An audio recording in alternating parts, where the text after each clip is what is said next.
You can't start the car. Johnny has the keys.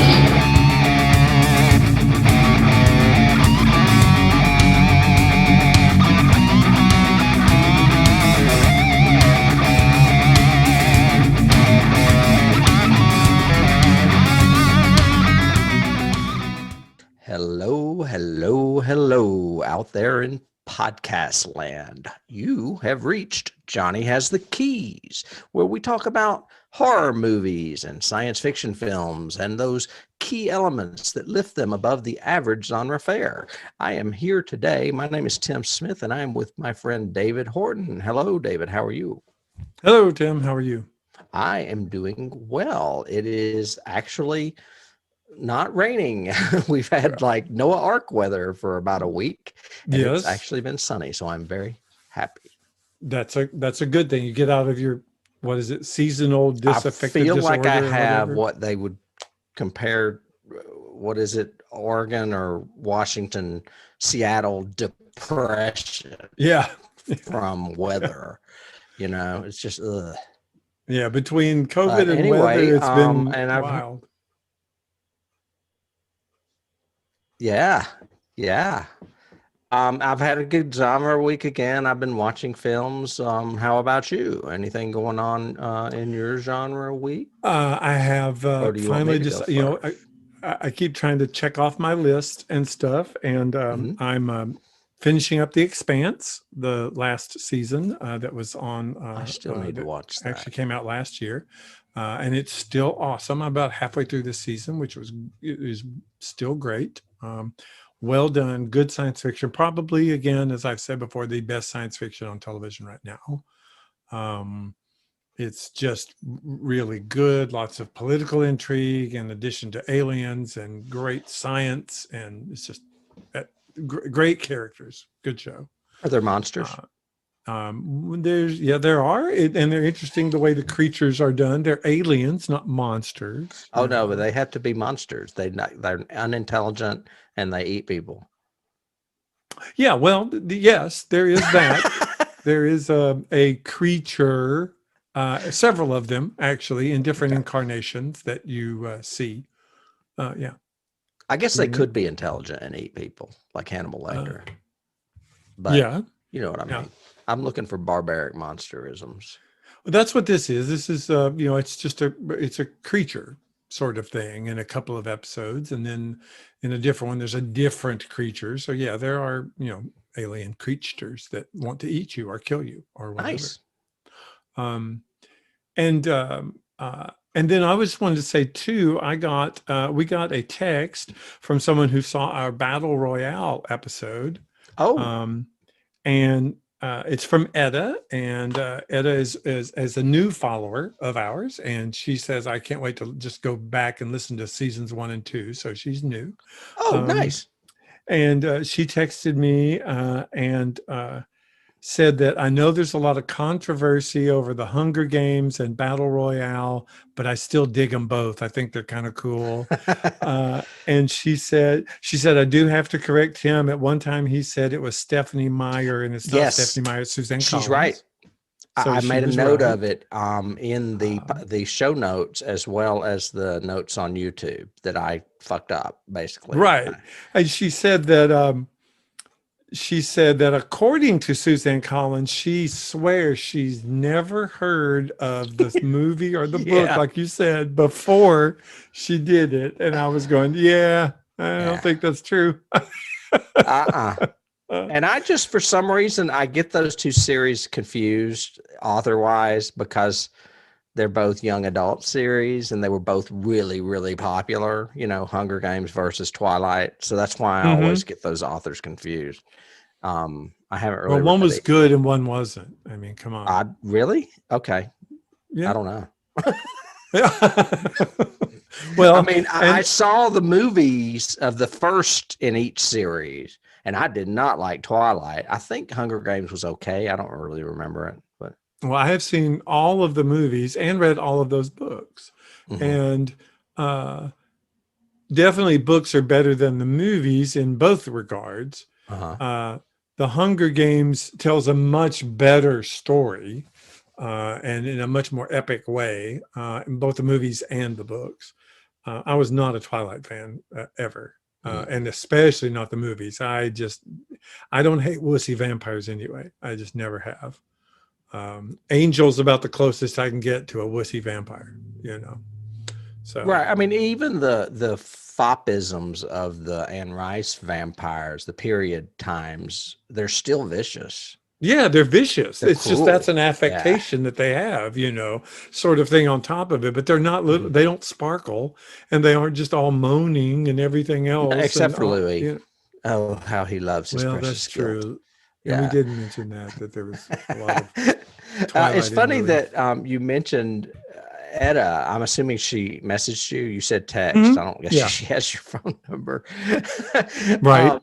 But I just immediately assumed you were going to say it was Mr. Joe Powell, who was kind of getting into it with me a little bit on Facebook about Battle Royale. Yeah. Well, he liked Battle Royale. He did, really likes and that I director. think I liked it at the time and told him that I liked it at the time, but I have since changed my mind. And he's like, "Oh, yeah," and I'm like, "Look, Basket Case has a little bit more depth."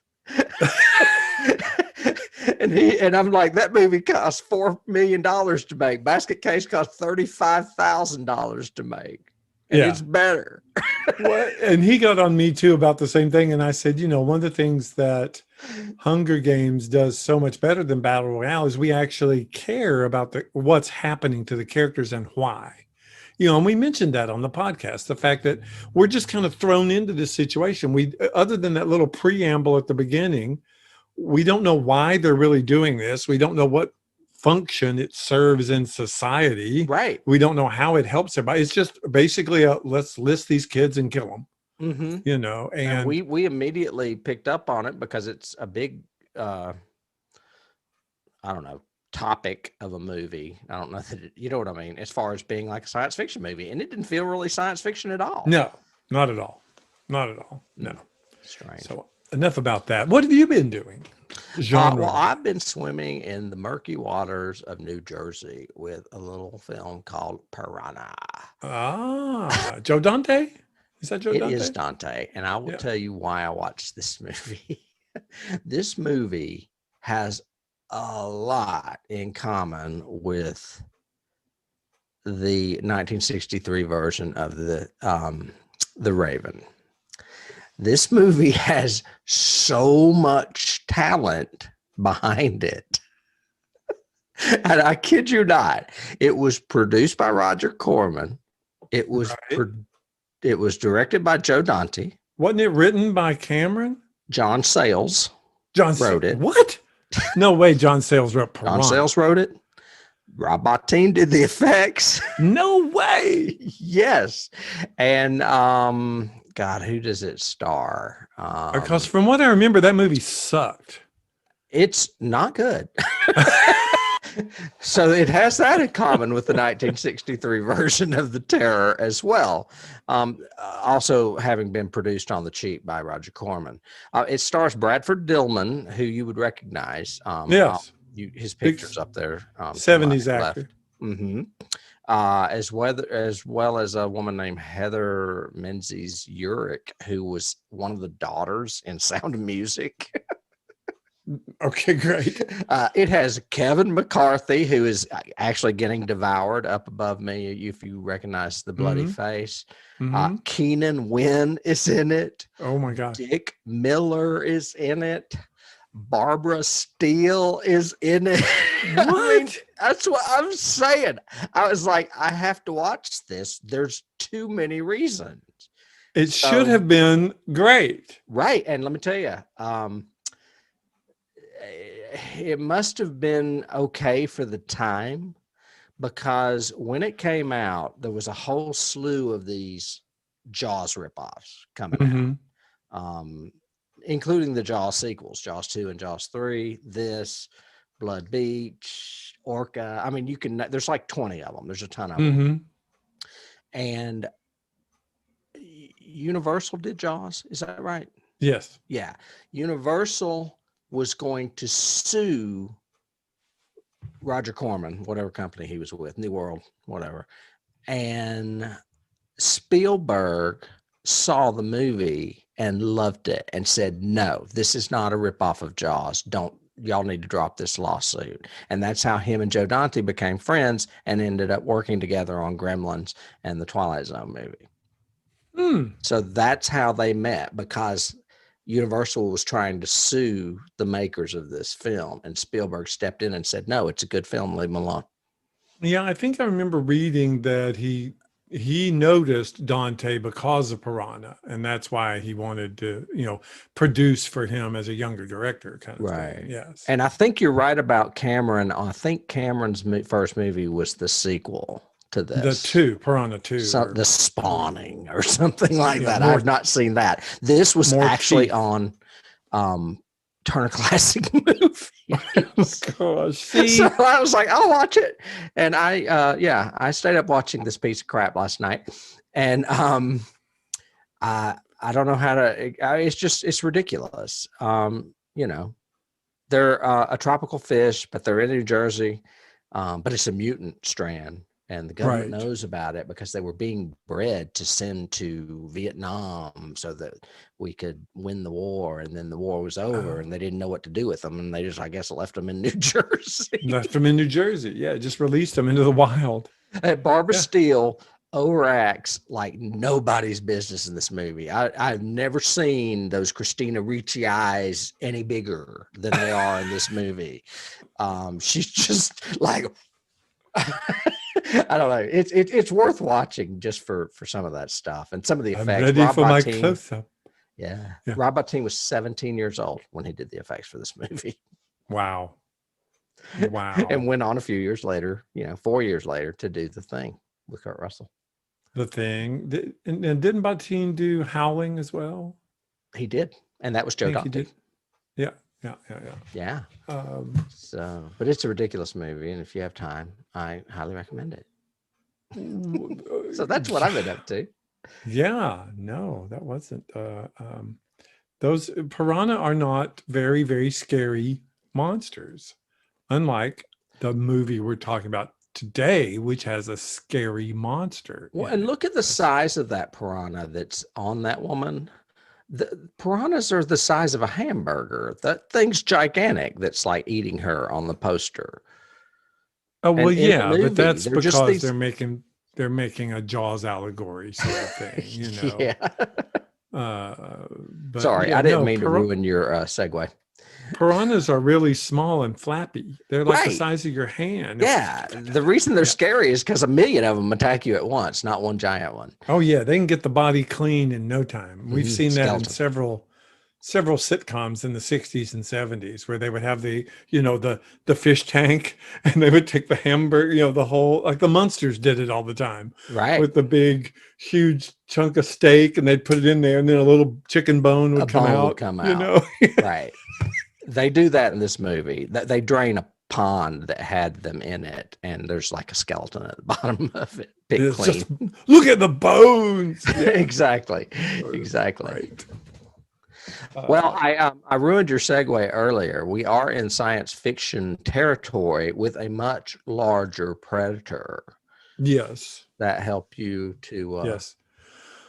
Yes, because today, just like you didn't know because you clicked on it, we are going to cover 1957's The Deadly Mantis. It was directed by Nathan Juran. It was written by Martin Berkeley and William Alland, and William Alland was also one of the producers of it. Stars some really good late 50s, early 60s character actors and actress. And some of them seem like they're clones of other people almost, sort of thing. It was a Universal movie, which we'll talk about a little bit later. A brief synopsis, because of mining icebergs or iceberg glazing, I guess, the iceberg's melting. A mantis, a large, huge 50-foot mantis that was obviously frozen in the ice millions of years ago, is awakened a la Godzilla. There's a picture of him coming out of the ice. You gave away the monster already? I'm sorry. We're not You just, even, I was going to show him golly. coming out of the ice. There's a series of I'll take it back. unexplained deaths in the Arctic. The general in charge doesn't, or the colonel in charge doesn't know what to do about it. So he ends up going to a paleontologist in Washington, D.C., who, because a bone spur has broken off in one of the attacks, he uses that to determine that this is indeed a deadly mantis, and the mantis is following the jet stream south and eating along the way. And so they end up trying to it's us against the mantis, man. We gotta try to save the earth from the mantis. Had you seen this movie before? I have. This is another one of those movies, just like I Married a Monster from Outer Space, that used to be on Saturday afternoons. I would catch it on television when I was a kid, for sure. I'm the same way. I saw it originally on Shock Theater and probably saw it 5 or 6 times on Saturday afternoons. You know, if it was on, I was watching it, because this is one of my favorite bug-eyed monster movies. And watching, I have to say, okay, let me preface my little remarks by saying we could not find this freaking movie. All right, for those of you who listen and watch us, give them the process a little bit. We try to, to pick movies that are at least accessible. You can find them somewhere. If you don't own the Blu-ray or own the movie digitally already, you could probably find it somewhere. If not on one of the major iTunes or Google or something like that, then you can probably find it through one of the streaming services. So Tim has this exhaustive hierarchy that he goes through in finding the films, and he's texting. Well, we try to get good representation throughout the decades. I mean, this is obviously the 50s, and we don't do them chronologically. We mix them up, and we just thought, oh, well, this is a good 50s example. Let's do this. Right. And we'll mention it several times, I'm sure, during this podcast, but like Them and the rest of the bug-eyed monster movies that came out, Tarantula and all that, we thought, oh, Deadly Mantis would be one of those. But in Tim's process, could not find it anywhere, even could not find it pirated and uploaded somehow to YouTube. Sort of thing. We just could not find this movie. So for those of you, whoever owns the rights to this, Universal or whoever owns it now or whatever, get this movie out there. That's ridiculous that you can't find it somewhere. Well, honestly, I think it is on Turner Classic Movies several times a year, or maybe even the app, just not currently at the moment. So maybe Turner owns it and they've just doing that Disney thing of keeping it in the catalog kind of thing, maybe like I don't in know. the vault or whatever. It kind of so anyway, long screed done to say that we ended up having to watch this on the Mystery Science Theater 3000 version of it, which I have to say is not the best way to watch any movie, but it especially changes the movie a good bit. It does change the movie quite a bit.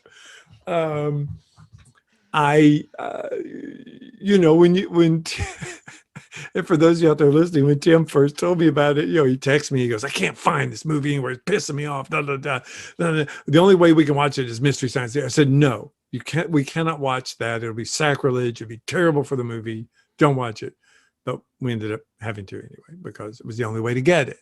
And I do think it for those of you out there asking, why didn't we just do another movie? If you're a Patreon subscriber, you'll know we plan all this well in advance and send our schedule out to Patreon subscribers so they know what's coming up. It's not like we could just say, okay, we'll do Tarantula instead or something else. Right. This was kind of set in stone. Yeah. And I have to admit, it bothered me. It bothered my experience of it because, and it's twofold. It's kind of a double-edged sword for me. And this is odd for me to say, but because you and I know that there are matinee stinkers. That used to be your term, and I used to use it all the time, of movies that are so bad they're good kind of thing. And we've covered a few. We've covered a few on the podcast before. There are other movies that are just bad, and they're just bad. They're just bad and not worth it. sort of thing. And then there are other movies that we remember really good. Like you even said Battle Royale. I liked that movie when I first saw it. And then you saw it again and went, why did I like this movie? I don't like it anymore. I have a double-edged sword. This movie has always been one of my favorite bug-eyed monster movies. And I say, hey, if you want to watch a BIM movie, watch Deadly Mantis. It's cool. It's neat. Da, da, da. I watched it again and went, okay, but this is not a very well-plotted movie. This movie kind of... This has some boring sections to it, really bad. And a lot of stock footage. A lot of stock footage. Oh, yeah. Actually, I think over 40% of this movie is stock footage. Literally, that's true. It is just stock footage. And parts of it feel like you're sitting in a 50s or 60s classroom listening to one of those bad teachers give you the instruction. The do zone was created. You know what I mean? I know what you mean, but that's not what I thought you were going to say. What I was going to say is it sounds like a greatest hits of sci-fi effects. Like I thought I heard a little bit of War of the Worlds in there, like the. Oh yes, as far as sound effects and music, both. Yeah, and then when the monster makes noise, it's like King Kong. It's like you hear this. I was like, wait, why is it making that noise? Yeah, it's a huge monster roar. It's a right. It's not a Godzilla though. It's more of a King Kong because I've been watching more of a King Godzilla. Kong. Yeah, and a key for that, I'll just go ahead and say, is it's Spot from the Munsters. They used the same roar for Spot and the Munsters. Okay, you know what? That may be what I'm thinking of. It may not be King Kong. It may be Spot. Wow. Yeah, the staircase opens up and you see Spot's eyes, and he goes. That's the same roar. God, it's been so long since I saw Monsters. But yeah, you're right. But okay, other than pacing and having to watch it with these characters making fun of it the entire time, what did you think of it? I'm like you. I was like, I remember this movie being better, and I'm thinking, you know what? I like Godzilla better. King Kong, I obviously like better, and I watched them not too long ago, and I liked it better. So maybe we should do them down the road. I do think we need to do them and Tarantula. Both of those are really good movies. I still like this movie. First of all, I like the three principal leads in this movie. Mm-hmm. I really like the guy that ended up being Perry Mason's assistant or whatever, Paul Drake or whatever. I like which one was he? He was the was he Craig Stevens or William Hopper? He was William Hopper. All right, that's the white-haired kind of guy. The guy he's the paleontologist. He's behind me correct. In my right. Okay, yeah. With the incredibly memorable name of Nedrick was his name, and they said it Jackson. Like yes. And then Craig Stevens played Colonel Parkman, who was the other leading man in the show. Yeah, and then she is like, and they even said it on Budget Mystery Science Theater. Mystery Science Theater. You know, she is like a Budget Rosalind Russell. You know, is who she is. Yeah, I didn't see the torpedo tits though. No, but I just remember when I was a kid, I loved the fact. Well, first of all, okay, go back even longer. Sure. My favorite insect is a praying mantis. It's my favorite insect. It always has been. But this movie didn't hurt my appreciation of a praying mantis, an insect that can eat, half its body weight every day. It can turn its head 180 degrees. Its eyes move independently of each other. It's carnivorous. It will only eat living things ever. Cause I had several as a pet, and you can't just eat some hamburger meat there, Peppy, because they don't eat it. You have to put flies in there, caterpillars, anything. They'll eat almost anything. Some of them eat birds. I mean, okay. They're vicious insects, which means the movie should have been more vicious, but it really was. No, and let me tell you what, there's a little bit of a pedigree behind it. You mentioned Nathan Duran. He directed a movie I watched and talked about not long ago, The Seventh Voyage of Sinbad, which is a good movie. He did 20 Million Miles to Earth. Exactly. That's exactly what I was going to say. Both of them are Harryhausen movies. Well, other than the stock footage, the movie is filmed well.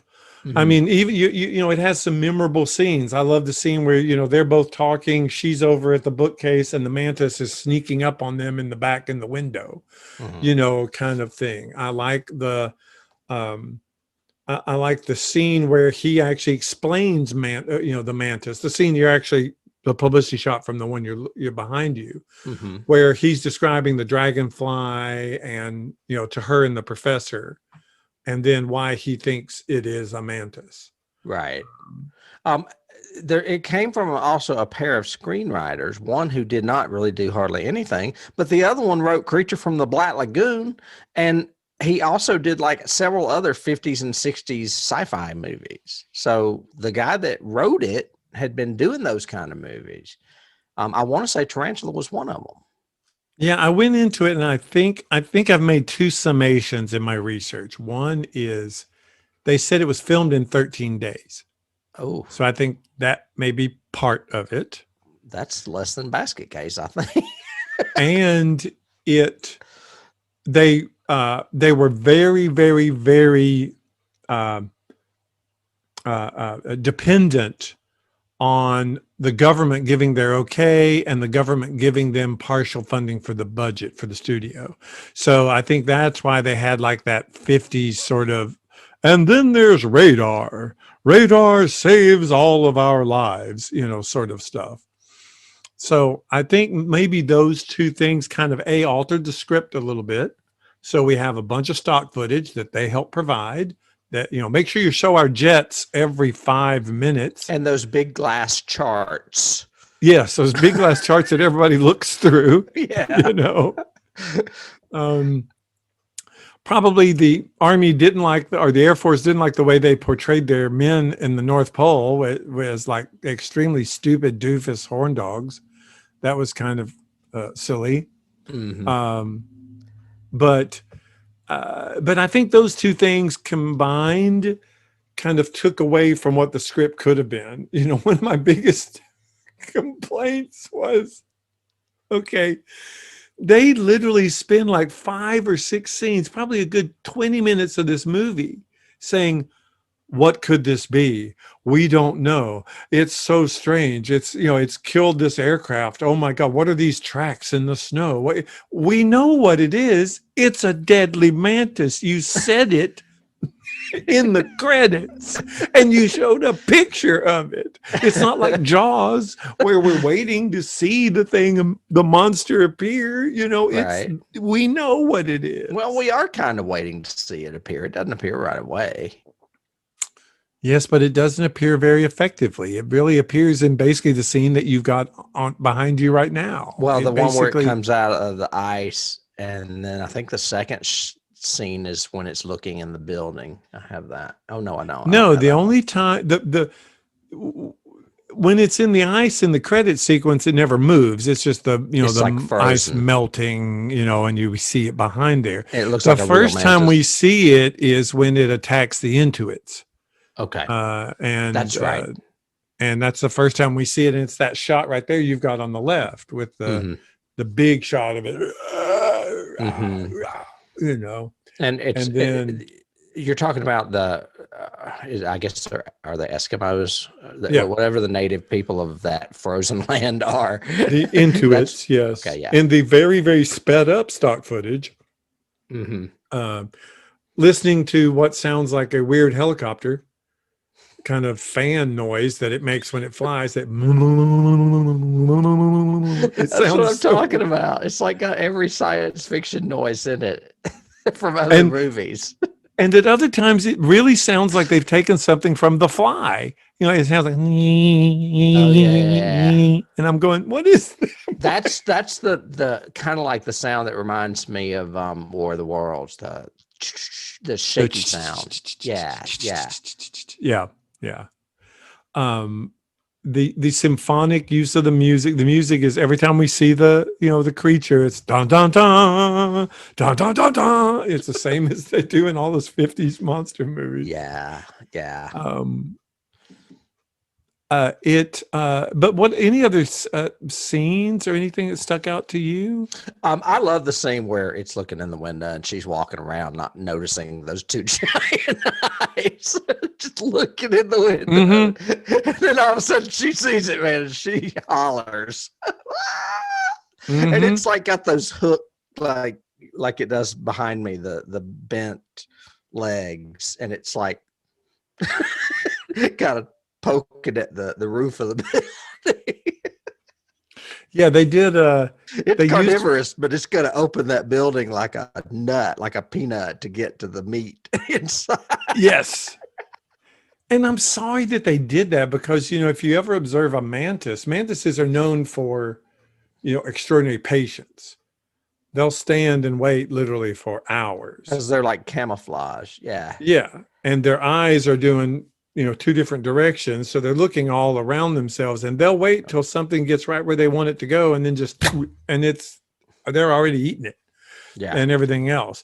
And we didn't get to see that ever. All we ever saw was this slow, creepy, crawly, The thing that puppet. that bugged me the most was the footage of it flying. It was always You the said sunny bug. footage, and it looked like a boat. It was shaped. It just didn't look right to me.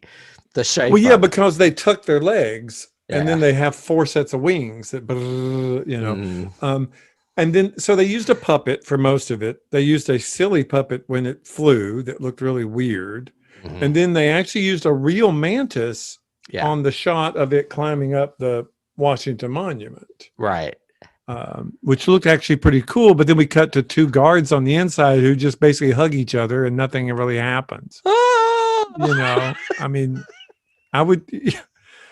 I mean, that was kind of cool. I mean, I'll give them that. It was like also a greatest hits of historical landmarks it could go to. Mm-hmm. Yeah, that reminded On me. its I way always south. that was like the nighttime Day the Earth Stood Still montage, because it shows the mantis like flying over the Capitol, and it shows it flying over something else, and then suddenly it lands on top of the Washington Monument. Right. And Yeah. but the thing is it's supposedly going south for the warmth, but it ends up in New York after Washington. I'm like, what? Yeah. Yeah. New York is colder. Right. And it wasn't, it's not the typical, storytelling wise in a lot of these bug-eyed monster movies. It's, well, first of all, we're missing the scientist who wants to capture it alive. Because from The Thing on, there's always the scientist, the professor, the Right. preacher in War of the Worlds, whatever, that wants to make friends with it, study it, keep it alive, whatever. That's missing. That character's not in this film. Right. And there's Also, no real character development. Like in them, it starts with the terrified girl holding the Mhm. doll. And I mean, already you're sympathizing with her. but them works for the ways that this one doesn't. Them, we don't know what them is, That's true. That's true. which works. They keep that suspense going of, we don't know what is actually killing these towns and attacking these people, until we finally figure out, the scientist finally figures out it's ants. It's giant atomic ants. Yeah, for those of you out there, we're talking about the 50s them, and not, I think there's a new one out. I don't know what it's about. But we don't care about that. We don't No, know. we want the big ants. We'll be giant mutant atomic ants. Right. But there's also, structurally this, usually in the monster movies, we figure out what the threat is, and then it's how do we band together to kill it?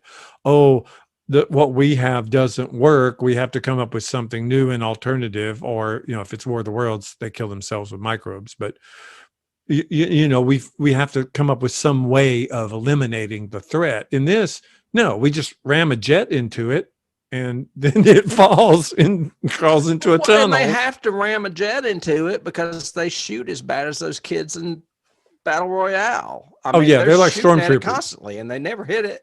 Yeah, they can't hit it at all. It's like bad. And these are stormtroopers. like our Air Force. Yes.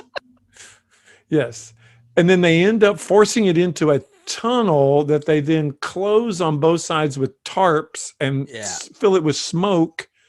Right. And then what should be the climax of the movie is really the slowest part, which is them just walking in the fog. And then slowly it shows the man just moving in the fog. And then they're walking. No. I went, it's like they're trying to use that trope of, the less you see, the scarier it is, but it's really boring. But you do kind of feel I kind of feel sorry for the mantis. It didn't do anything. It was just trying to survive and live. And now suddenly it's big and dead. Yeah. It's big and dead and attacked by people. It's cute in the tunnel too, with its big eyes and when it's a little sedate. You think that's cute, really? Okay. Well, whatever.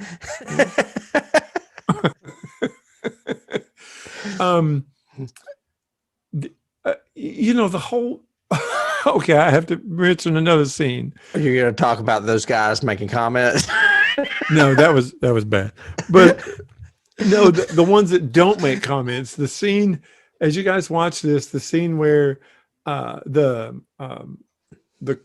general has called in all these experts to find out what's happening. This is before they go to the paleontologist. And he's got one little professor dude who's like, we think that it could be this possibly, but we're not sure, all that kind of thing. And when he goes, do you agree with this? And it cuts to a close-up of one of the other scientists sitting there and he goes, and then it cuts to a close-up of another scientist with the beard who looks like Santa Claus. And he goes, I'm going, that's worse than the stock footage. That was so bad. They didn't want to pay those actors. Obviously not. Well, we need you to sit here and nod. But don't speak because we can't afford it. We can't pay that. Oh, yeah. Yeah. I don't have anything on the cast because it was a B movie and most of these folks didn't do a lot except for television. Right. Even the director and writer, I think, went on to do television because it was. Well, and that's another thing structurally it's weird about this. There's obviously a love interest between. But did you get the feeling she didn't really like him? Yes. There's like no chemistry at all between them. And when he kisses her, she doesn't even look like she wants to kiss him. And there's much more chemistry between her and Ned. And in fact, you think, she's kind of like his girl Friday, sort of thing. And they're like an item. But then Ned's like, I could care less. I just care about my bugs, sort of thing. He could be in that men's club with Tom Tryon. And I think he was. I married a monster from outer space. Yeah, I married an insect from outer space, sort of thing. Yes. Yeah. I didn't see any chemistry with them at all. And let's talk about that a bit. Compared to I Married a Monster from Outer Space, Tom Tryon and that woman, I can't think of her name off the top of my head. They were good. They were much better, I think, than the two leads are in this movie. Yes. Yeah. I think there was, at least they had more between them much better. I mean, I think the performances all worked for me. I liked her and I liked her character. I liked the Colonel and I liked Ned. I really liked, for me as a kid growing up, I love the fact that Ned was a scientist and was written like a scientist. People would say, but you're not telling me what it is. And he goes, well, but I've told you what it isn't. And that's the best way we have to finding out what it is. Right. Let's use the scientific method, blah, blah, blah, blah, blah. This is the theory, but we have to prove the theory. We can't just say, so I was into all the science of it. And I was into all the military jargon of, this is how we protect North America from incoming commie threats or whatever. I'm Edmund Muskie with CBS. Yeah. That's the do line. Like. Yeah. I did in my notes, I did say, regarding that, I did have that they needed military approval because the military was backing some of the movie and supplying some of the stock footage. The original script had it as a nuclear weapons test that resulted in the Mantis, and the military objected to that. So they, so that's does why Japan. They changed it. Yeah. Japan would be like, we did that already. Yes. 3 years earlier. Yeah. So they changed that sort of thing. It I'm trying to look through my notes really quick. I was going to say, I mean, if you want to ask me something, I'm happy to answer. I don't have that many more notes other than a few keys. I didn't have hardly anything on the cast. All I had was stuff on the director and on the writer. Uh, I mean, let's I'm see. a sucker for the big bug movies because they just it's a nostalgic thing. I say this often. I say it so much it's like a broken record. It's just something I grew up with and appreciated as a kid. I watched Destroy All Monsters the other day, which is a Godzilla movie latter in where when they weren't as good and they were trying to bring every monster in that they could, and it was basically a big wrestling match, and instead of leotards they were just wearing monster suits. Mhm. And they threw in science fiction and aliens and other planets. I mean, it was like Japan was just throwing everything they could in there. But anyway, it's the stuff, I guess. When you're a kid, you're willing to suspend disbelief even more than you are as an adult. So the big monster movies were, I loved them. I just thought they were fantastic because I wanted to see a giant praying mantis on the Washington Monument or King Kong climbing the Empire State Building, because I don't know, it's cool. Yeah, and this one had for me the going fact of, it felt scientific to me. I wanted to Right. be a paleontologist when I was a kid anyway, and I really liked, the fact that the scientists were treated with respect here. It wasn't like, "Oh, you stupid guy, just let's go kill it," sort of thing. So you Instead, it like this for was, the same reason you like Andromeda Strain. yeah, the science behind it. Yeah, scientists are cool in this one, sort of thing. It's not quite as good as Andromeda Strain. No, it's not. I um, have I have in my notes there are 14 minutes of stock footage in this movie oof. to tell you. And the Uh, movie's barely an hour, isn't it? yeah, It's maybe no. It actually no, was an it's hour and a 90. half. Yeah, Yeah, it was 90. uh, You're right. You're right. but it opens with 6 minutes and 40 seconds of stock footage and narration. And that is a tedious opening. It's kind of It is. interesting. You learn how radar functions and saves our planet. Mm-hmm. But then suddenly it cuts to the first attack, which is basically these guys looking at a radar screen, and it doesn't seem to help them because they get killed. Yeah. It, it reminds you, I mean, obviously, there were long gaps between money shots, for lack of a better word. It was like boring, boring, boring, monster, boring, boring, boring, monster. And that's what Mm-hmm. you remember as a kid. And if I was a kid watching this, I wonder if I was bored between the monster scenes as I was watching it the other night. I don't remember. I don't know, because I think as a kid I wasn't, because it was jets flying, or it was, oh, so those phones can go to the hotlines that go to warn our nation, all that. So I was kind of liking the coolness of that when I was a Okay. kid. Watching it again now, I'm going, there's no structure, there's no No. through line to keep the suspense going, and even the attacks are not scary. They're not No. done right. The script was not well written, and honestly, even though the actors were okay, I don't feel like I don't sympathize with the characters or, Mm-hmm. much at all. I need, well, I mean, I talk about this all the time. I need character driven stories, small stories, big stories, what have you. Small stories I prefer, but I want the character to drive the action. And I don't know, the scientist just wasn't enough in this case. And his Right. girlfriend that doesn't really like Yeah. Yeah. excuse me. Uh, Do you want to move on to keys? sure. I I mean, we've mentioned a bunch of them already. I would say, uh, what do you think the first big movie was like this? Do you think it was King Kong? Yeah. Well, The definitely of finding alien monster creature species, whatever, and then and see, that was a great movie because you went to his environment. You were on an island and it was creepy and stuff before they brought him to the States. So you had a lot more depth in that story already. See what I'm saying? Yeah, and you also had the whole, I think King Kong will always be remembered because we end up having sympathy for the villain in it. I don't have sympathy for Godzilla. I've never had sympathy for Godzilla in any movie. I don't care about Godzilla really, but you do have sympathy for Kong, and especially the fact that he protected Fay Ray. He protected the woman and it was everything. the Beauty and the Beast trope. Yeah, of Right. course. And you don't have that in this, you do have it a little bit, they play up the sympathy of the girl at the beginning. And then we feel for the guy at the end that sacrifices himself, saving the kids. That's a good emotional tap at the end of that movie. Isn't that girl scared mute? Like she can't even speak. She can't speak. You're like, wow. She's so scared. Yeah.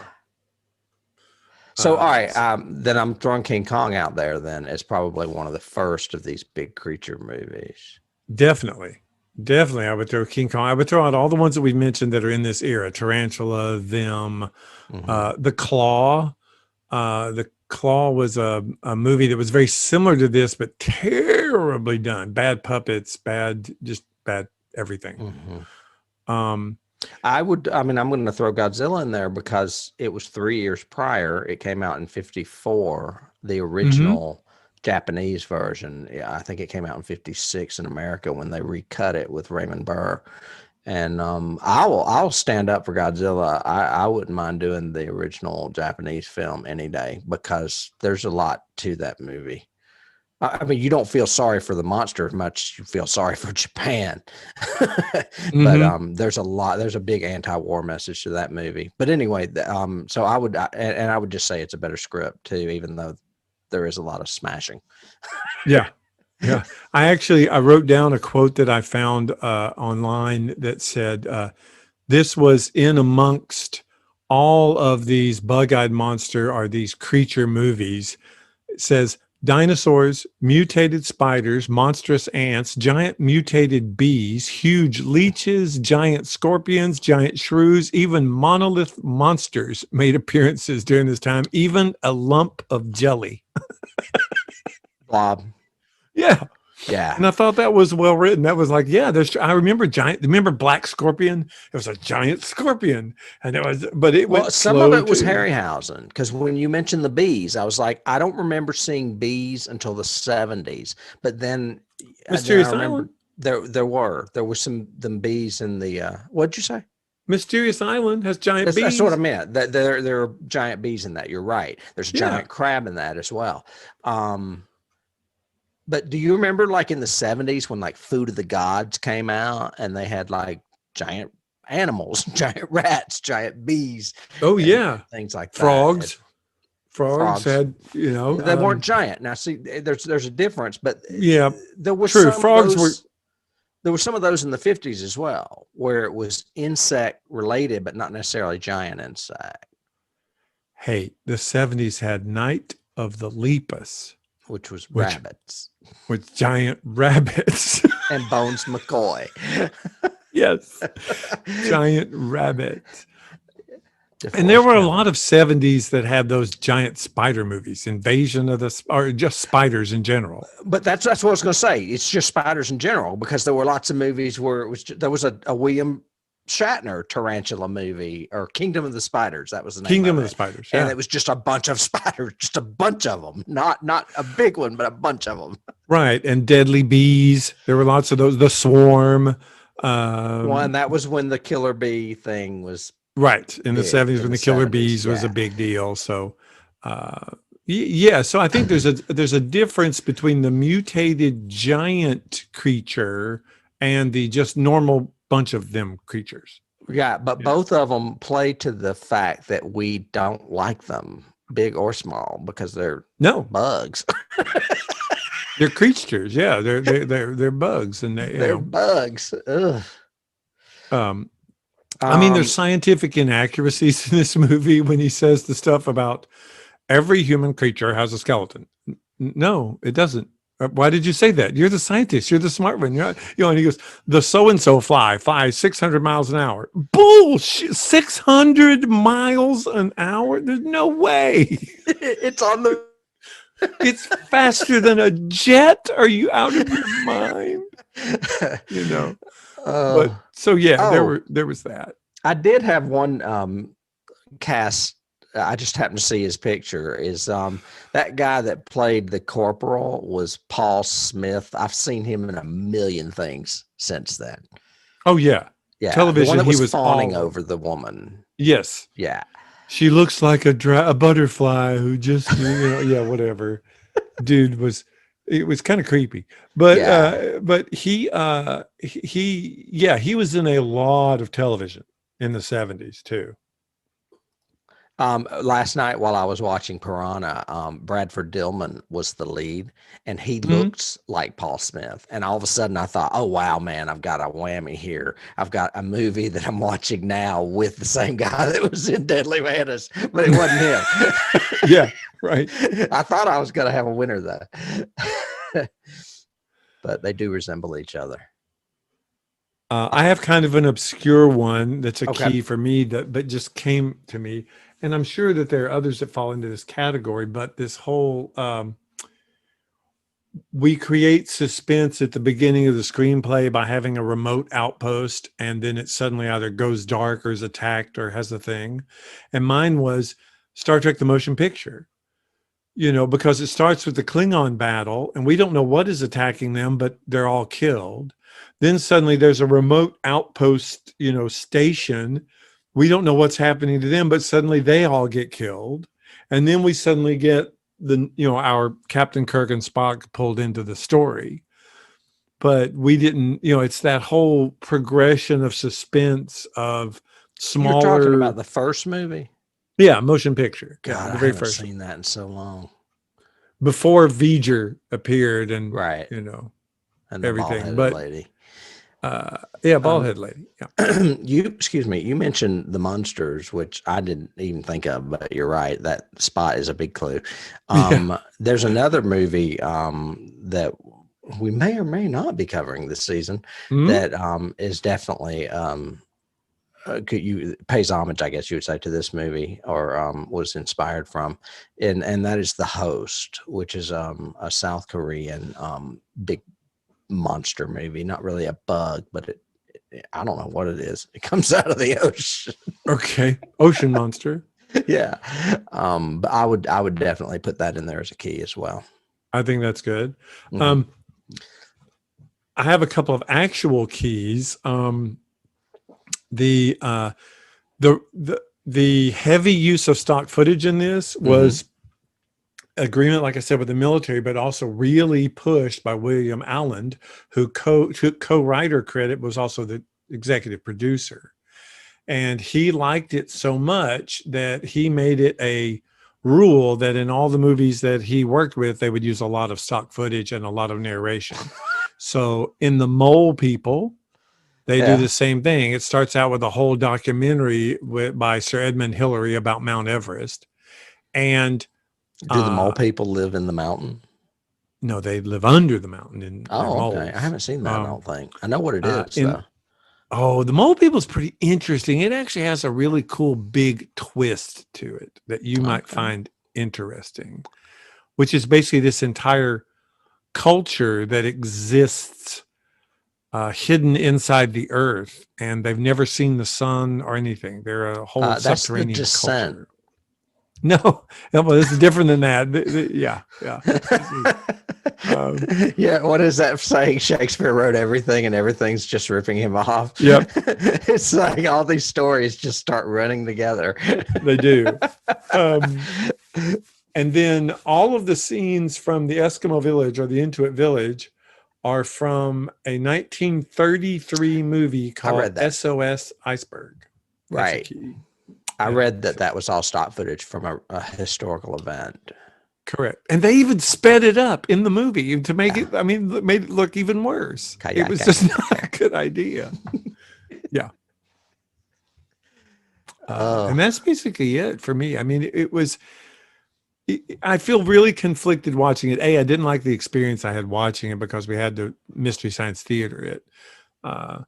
But it just was not as good as I remember it and as I want it to be. I know. Because I mean, it's the same reason I want to do Shockwaves next season. Is because it was so cool, Nazi zombies. And then I thought, you know what? I bet that thing is slow as shit. It's going I to bet be it boring. is. I bet it's like a bad early 70s exploitation. And Just you know takes way too Frogs long. is.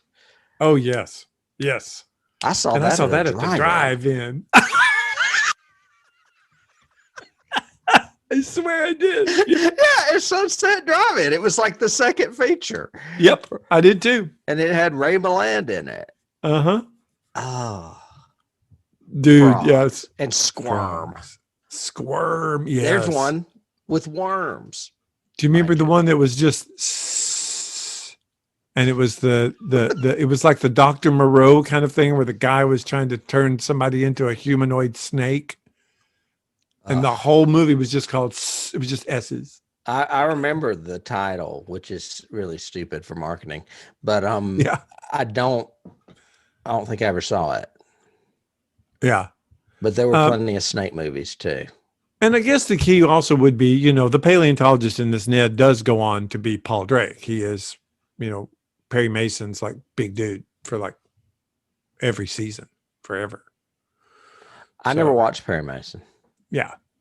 Okay. Yeah, that was. I watched a little bit of Ironside, and I've read a lot about Raymond Burr for obvious reasons. But I like Perry Mason, but I wasn't a big Ironside fan. But you know, Perry Mason was good. It had some good. You know, it was great writing for that time because you know how are they going to? It was the pre-Columbo sort of thing. You know. It's also there's also another trope in here that we neglected to mention, and that is the nature trope. You know, what's gone wrong with nature, like movies like The Birds. And yeah, because this one wasn't our atomic, you know, testing resulted in this happening. This was just, no, he was frozen. And just because the polar ice caps are melting a little bit, he woke up. Yeah. Yeah. And why was he why were there giant mantises in prehistoric time, David? There were lots of giants, everything. Look at that dragonfly behind me on the mantle. There were big things back then. There were giant things back then. It looks a little bit like a cicada, those eyes. Yeah. Well, I just, you know, I wish they had even done a little bit more of sympathy, even if they had been able to manipulate the puppet more so it looked more wounded and hurt. Or sad. Well, it's hard to get sad with that face. But it's the face is basically here's a key for you is the face looks very similar to the fly head. Yeah. The fly head with those two movie. bulges, and those eyes are not very realistic of a real mantis, because real mantis eyes actually have real mantis eyes kind of come almost to a point. And they have little black beads so that, you know, because they can look two different directions all the time. Yeah, I have seen that. And like some they're not nature round thing. and bulgy like that as big. So, yeah, that's a little flyish. Yeah, these are kind of gold and shiny. Yeah. And we never got to see, because mantises too also have two sets of mandibles. They go two different directions like Predator. You know, kind of thing. And we never got to see them eat, because when they eat, it's awful. You love this movie because you like praying mantises. That's what love praying mantises. Look at those claws on him, man. On those look at the bones. Look at the bone slide. They can eat you. But anyway, so yeah, I guess we should say, you know, thank you to all of you for listening to us drone on about a movie that we both wanted to be better than it really was. We've been on a roll, man. I mean, we had those two. I keep wanting to say the Terror, but it's the Raven. We had the two Ravens, which were pretty much stinker. We had Battle Royale, which wasn't great. Basket this case, one was kind of lukewarm. Deadly Mantis. We need to come out of this. So. At least we're even. It's not just me picking bad horror movies. True. But we do want to thank you guys for listening to us. If it's your first time, we hope you enjoyed it. And we hope you'll come back. Please be sure to like us and subscribe and give us a good review and all that, because the more you guys comment on us, the longer we hopefully can do this.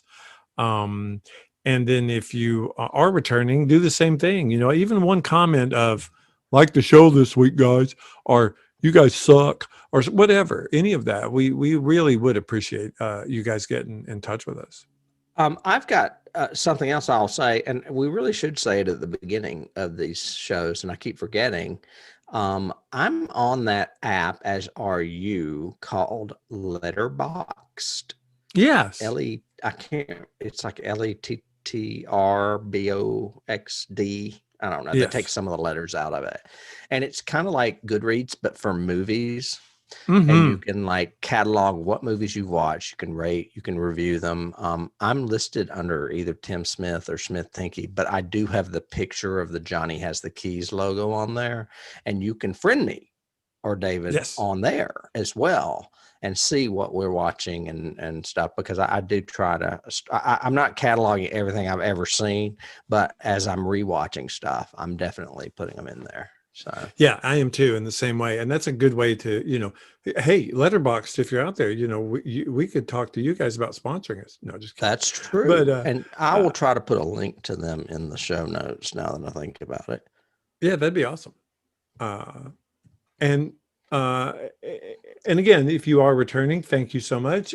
We would ask you to consider becoming a Patreon member. We have lots of specials and cool stuff for our Patreon members. Right. So, We just debuted here recently a new show there on the X-Files. X-Files Declassified, as well as the first season of Star Trek, and soon, I guess we'll be diving back into the second season. Yes, So. and some other stuff too. So, you guys, thanks so much. We always appreciate Tim. It's always fun doing it with you. Absolutely. We'll see you next week in the scary place. In the scary place. Bye.